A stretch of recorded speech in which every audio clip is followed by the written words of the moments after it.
fray check is fairly well dry. I'm going to layer everything underneath the ham to be able to sew it.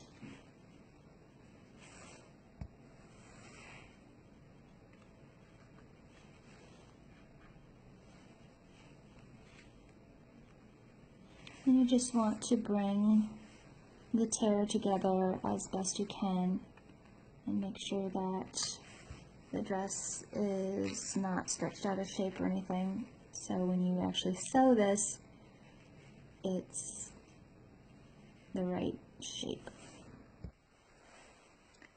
So I picked out my thread I'm going to use, and I use a single strand. I don't knot it at the end, I just leave a long tail.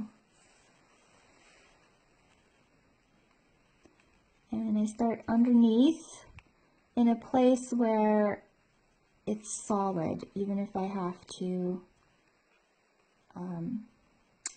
make stitches over to the repair. I like to start where it's solid so I can make a good knot eventually there.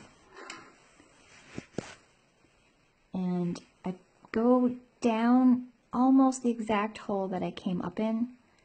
Very, very tiny stitches on the front. And then I make my way over to the edge of the repair. In fact, I'm going to go along the seam.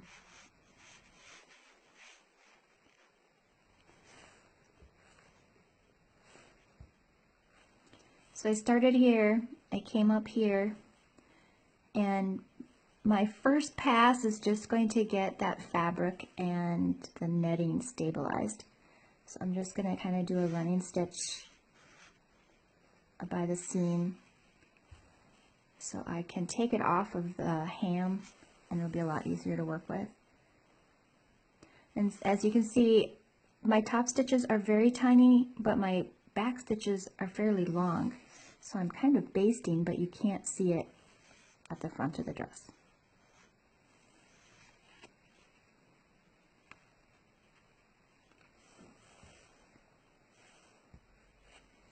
I'm just continuing to take tiny top stitches and baste those layers together.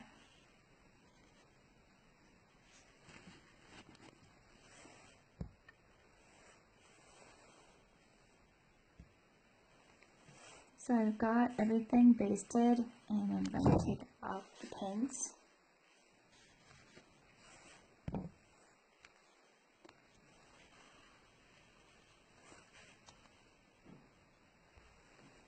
And now it's secure on there. We can trim a little bit off of there, and now we can work closer to the tear, but it's not going to shift.